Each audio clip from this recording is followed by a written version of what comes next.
Hello you guys and welcome back to my channel. So today I'm super excited because I am doing a thriller book recommendation video. These are my all-time favorite thriller books and I will recommend these to friends and family members. This is like my go-to list, and I thought this video was perfect because we are sadly bittersweetly going into the fall winter months. It is the middle of August when I'm filming this, and it'll probably be the end of August by the time this video comes out, so it's perfect for you guys to get some spooky thriller cozy recommendations for the fall winter time. I know I love to read a good thriller book, like cuddled up on the couch when it's fall and the weather starts to get a little gloomier and colder out. Anyways, I am excited to share with you guys, so let's get into the video.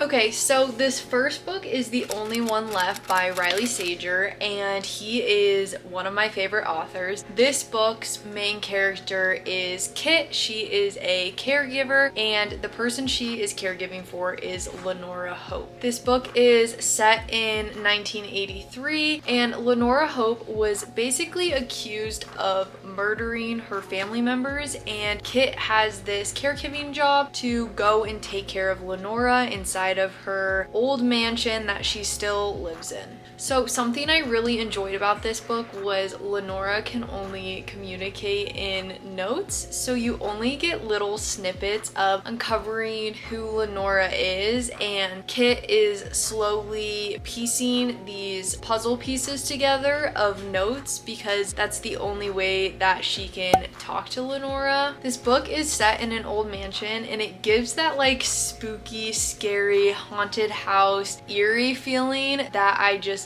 loved. The mansion is huge. It's like a endless maze to get lost in, but like it's super eerie. You're hearing footsteps at night and weird noises, and nobody else is around, and I really liked that added suspense to it. This book seriously caught me off guard. There were so many twists, and I don't think I guessed any of them. I think there were like 4 or 5 different twists, and I was like, oh wow, that was a big twist on the first one, and then on the second one I was like, oh, what the heck? And then the third one, I was even more shooken up. So this book is super good. If you are super good at guessing what happens in other thriller books, I feel like this book will really send you on a adventure of trying to guess the ending, because I was not expecting all of these twists. This book was easy from front to back. I literally ripped through this book because it was so fast paced and I had to find out what Lenora's next letter was saying, and there were so many twists and turns, and it was eerie and spooky, and it's just like the perfect thriller book.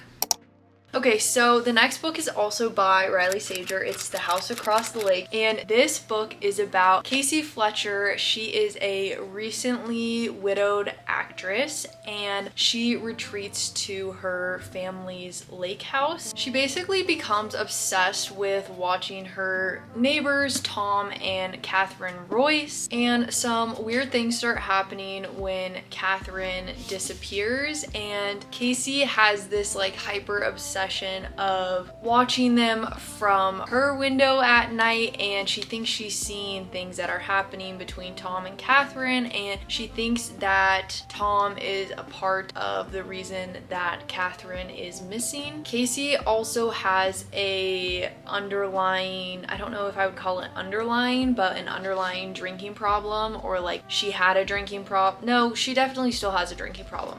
She has a drinking problem, and I feel like this adds just like so much to the story because you really don't know if she is actually seeing what she is seeing or if she's just a little crazy and has had too much to drink. Like, you never really know what is actually going on because you don't necessarily trust Casey's judgment, and I really liked that added element to it. This book had a lot of twists. The ending was super good. Obviously, Casey uncovers what happened to Catherine, and you figure out what Tom and Catherine Royce's relationship is about. It was super fast paced. It was very eerie and like had some horror elements to it, which I really enjoy about Riley Sager's books because you get a little bit of everything, and there is always a twist at the end that I could never come up with. Like, super creative. I don't know how he comes up with these things. But yeah, this was definitely a super great read. Okay, so the next book is Lock Every Door by Riley Sager. We are following our main character, Jules Larson, as she takes this apartment sitter job at this prestigious hotel. I think it's called the Bartholomew in Manhattan's most famous and secretive building. This building is super gothic and apparently it has some dark history to it. So Jules is very alone in this world. Like, she only has one person in her life who is her friend, and I loved this added element to the story because it made it more realistic and the stakes were higher. Like, you were really scared for Jules because if anything ever happened to her, nobody would know and nobody would like uncover any truths because she was so alone in the world, and you kind of had this like subconscious worry for her the entire time, and I really liked that about the story. So there's a bunch of weird things that happen when Jules signs on to be this apartment sitter. Like, you're not allowed to have guests over to visit and you're not allowed to spend a night away from the apartment, but Jules really needs this job. It's a free place to stay and she is getting paid good money, so she's kind of in a sticky situation and like needs the Bartholomew job because she is all alone in this world and has like nobody to help her out. So having the roof over her head with the money is just like a hard to leave kind of situation. As Jules spends more time in the apartment building, she uncovers truths about the past apartment sitter and how she disappeared, and she starts meeting all of these people in the building and having all of these weird nighttime experiences in the apartment, and it starts to get really spooky, scary. Like, I definitely was a little scared at times just because like the nighttime scenes in this, and again, like Riley Sager does such a great job of combining like the thriller with like the eerie horror, and just like everything about this book was seriously so good. And again, the ending was actually what the heck. I think that this is probably one of my favorite Riley Sager books. So if you were to pick any book out of the 3 that I have shared from him, I would definitely start with this one because it is just so freaking good, and I really can't wait to read more of his books. I'm surprised I haven't picked any more up. It just has been summertime, so I haven't been reading thrillers as much, but I am definitely going to look into some of his other books to read over this fall and winter time. Okay, next we have The Housemaid and the Housemaid's Secret by Frida McFadden, and we're more going to be focusing on The Housemaid because this book was super good, super fast paced, super easy read. I think I just read this, well actually I read both of them in one sitting, but this one is definitely way better than this one in my opinion. We are following our main character Millie, and she takes this job as a live-in housemaid for the super wealthy couple, and she's getting paid really well, and she also gets to stay with them and live there, and she really needs this because she needs the money and a place to live. So Millie also has a criminal record, and I loved that because it made the book seem so much more realistic. Like, the fact that she couldn't get another job anywhere else because of her criminal record, but she was hired for a live-in job that paid really well. So when weird things start happening, it makes it a lot more realistic as the reader to see why Millie can't just like pick up and leave, because this job is providing so much for her. It's providing a roof over her head and money, and she has a criminal record and she can't get a job anywhere else. And I really love that about the story. It made it seem so real, and I think that was just really smart of Frida McFadden to add in. So anyway, you're basically just following Millie as some weird things start happening around the household. And I don't know, this book was not the ending that I expected at all. I was very turned around, but it was super fast-paced, easy to read front to back. Like I said, I literally read this in one sitting. This one still focuses on Millie as she takes another new job somewhere else. I just found it a lot repetitive, and the storyline wasn't as strong as the first one. I know there's a third one, but I don't think I'm gonna continue it. But if you just are like want a good thriller, I would just read the first one and then read some other books by Frida McFadden instead of wasting your time with the series, because they're almost exactly the same and the first one is definitely the best. Okay, so the next book is Never Lie by Frida McFadden. This story revolves around Trisha and Ethan, and they are actually going to this open house in the middle of nowhere, and they actually get caught in a snowstorm blizzard, and they become stranded out at this open house. And when they get there, nobody's there, but the house is open, and since they have nowhere else to go, they have to stay in the house while the snowstorm blows over. So they discover the belongings of the previous owner in this mansion, and they uncover that she is a psychiatrist or was a psychiatrist. As they explore the house, they uncover a lot of shocking things that happen, and it's very creepy. The snowstorm keeps them in there for I think a couple days, so they're like spending nights at this place, and a lot is happening, and they're discovering a lot about the previous owner. Okay, so the ending in this book was very out there. Like, yeah,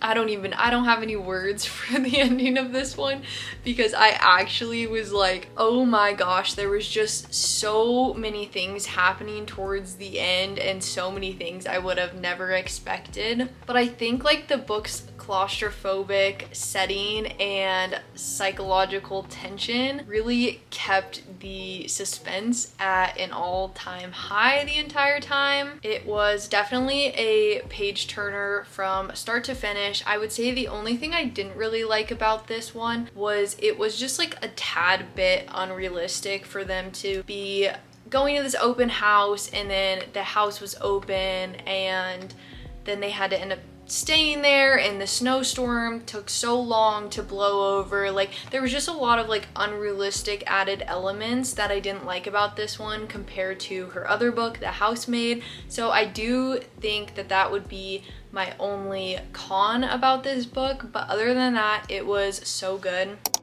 So the next book is The Inmate by Frida McFadden, and this book we follow Brooke Sullivan as she moves back to her hometown. She is a nurse practitioner, and she just got a job at the local jail or prison there as a nurse practitioner, and it is actually the same prison that her ex-boyfriend is in, and the reason that he is in there is because of her, because she put him in there. So as she reconnects with him and actually has a few run-ins with him, she starts to question if he was actually the one who did it, and if he was meant to be in prison. Like, she starts to second guess herself, and you honestly as a reader start to second guess everything as well. Like, you're like, yeah, maybe he shouldn't be in prison, and you kind of like start to like this guy. But I thought the conclusion of this book was going to be super straightforward and to the point, but I don't know why I was expecting that, because Frida McFadden always has some sort of twist up her sleeve sleeves, and the ending was a little all over the place and was a little messy compared to a few of her other endings. It just seems like a little far-fetched. For that reason, I'd probably rank this lower on my tier ranking of Frida McFadden books, but nonetheless, still such a good read and I highly recommend. Okay, last but not least, I'm sure you guys have probably heard of this book in other book videos because it really started popping off with book talk again and just popping off this year in general. But it is The Silent Patient by Alex Michaelides. Don't know if I said that correctly, but The Silent Patient, I actually read this book so long ago, like when it first came out, and it was so good I actually might sit down and reread it for this fall and winter time. Anyways, we follow our main character Alicia Benson, and she is a well-known painter who apparently murdered her husband and has gone mute ever since. So nobody actually knows what has happened because she doesn't talk about anything since the day of the murder. And then we have Theo Faber. He is a psychotherapist and he is trying to uncover the truth behind what happened with Alicia and why she has gone mute and what happened that day. I think that this book is really good because it's just a lot different than any of the other thriller books that I read, and you have the mute aspect of Alicia, which really keeps you on your toes, and you just like really want to find out what happened that day. This was a super easy read front to back. Like, I'm pretty sure I read this in one sitting too because I was just so obsessed with finding out what was happening, and the author did a really good job at keeping you hooked from the beginning to end.